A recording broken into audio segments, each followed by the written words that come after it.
Urea की आज वो कंडीशन हो गई है जो कि जैसे कि कोरोना में ऑक्सीजन नहीं मिलता था, वहीं वैसे ही आजकल जब धान में हमें यूरिया देना होता है या फिर गेहूं में यूरिया देना होता है तो यूरिया नहीं मिलता है।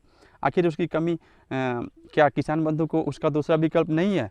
किसान बंधु के पास उसका दूसरा विकल्प भी मौजूद है, लेकिन थोड़ी सी सहूलियत के लिए, थोड़ी सी आसानी के लिए यूरिया को इतना महान बना दिया गया है जैसे कि यूरिया के बिना खेती संभव ही नहीं है। अरे यूरिया क्या है? यूरिया मतलब नाइट्रोजन।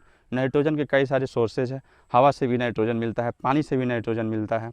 और जो नाइट्रोजन हमें अपने खेतों में देने होती है, यानी कि अगर ज़्यादा मात्रा में हमारी खेतों में नाइट्रोजन की आवश्यकता हो तो उसके लिए मुख्य रूप से हमारे पास कुछ उपाय है जो आपको इस वीडियो के माध्यम से मैं आपको बताने जा रहा हूं।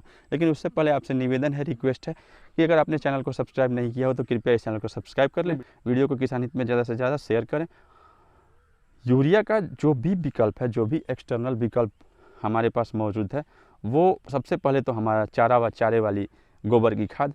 जब हम गोबर में चारे को छोड़ देते हैं, जो उसका बीज निकलता है जिसको जैविक खाद हम लोग बोलते हैं, उसमें नाइट्रोजन की बहुत ज़्यादा मात्रा होती है। उसको भी प्रयोग में ला करके 1 एकड़ खेत में 200 किलो तक जैविक खाद का अगर प्रयोग करते हैं तो आपको खेतों पे नाइट्रोजन की कमी नहीं होगी।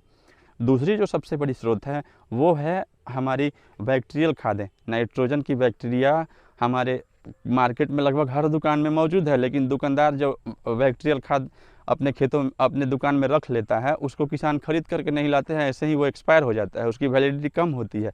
किसान बंधु को जागृत होने की ज़रूरत है और बैक्टीरियल खाद का प्रयोग ज़्यादा से ज़्यादा मात्रा में करने की ज़रूरत है, चाहे वो नाइट्रोजन की हो गई या फिर फॉस्फेट की हो गई। दोनों की बैक्टीरिया आप लेकर के आएँ, अपने खेतों में कल्चर करके उसका प्रयोग करें, जुताई के टाइम में उसका यूज करें। बैक्टीरिया एक ऐसी चीज़ है जो कि कभी मरती नहीं है, ख़त्म नहीं होती है। अगर उसको रासायनिक खाद के साथ में नहीं प्रयोग में लाया जाए तो वो आपके खेतों में ही अपना परिवार चलाने लगती है। और इससे होता ये है कि आपके खेत में कभी नाइट्रोजन की कमी नहीं होती है।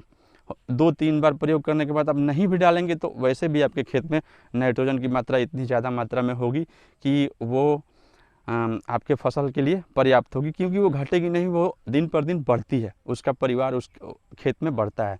ये भी सेम कंडीशन फॉस्फेट के साथ में भी है, डीएपी के साथ में भी है।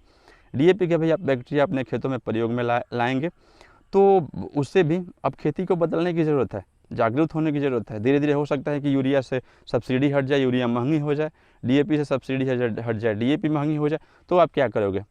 सबका दोष सरकार पे देना उचित नहीं है। आप खुद से भी अपना दिमाग लगाएं, खुद से भी। पर जीवामृत का प्रयोग कर सकते हैं आप। जीवामृत आप अपने हाथों से, काफ़ी सस्ती में जीवामृत बनता है, और जीवामृत का भी आप प्रयोग करके, राजीव दीक्षित का जो जीवामृत बनाने का नियम है उसको पालन करके आप जीवामृत का प्रयोग करके अपने खेतों को स्वस्थ बना सकते हैं। इस हिसाब से अगर खेती की जाए तो हमें खर्चे भी कम आएंगे और हम नाइट्रोजन की पूर्ति, फॉस्फेट की पूर्ति भी अपने खेतों में कर सकते हैं। वीडियो अच्छी लगी तो कृपया वीडियो को लाइक ज़रूर करें, चैनल को सब्सक्राइब और किसान हित में ज़्यादा से ज़्यादा शेयर ज़रूर करें। मिलते हैं अगले वीडियो में, तब तक के लिए धन्यवाद।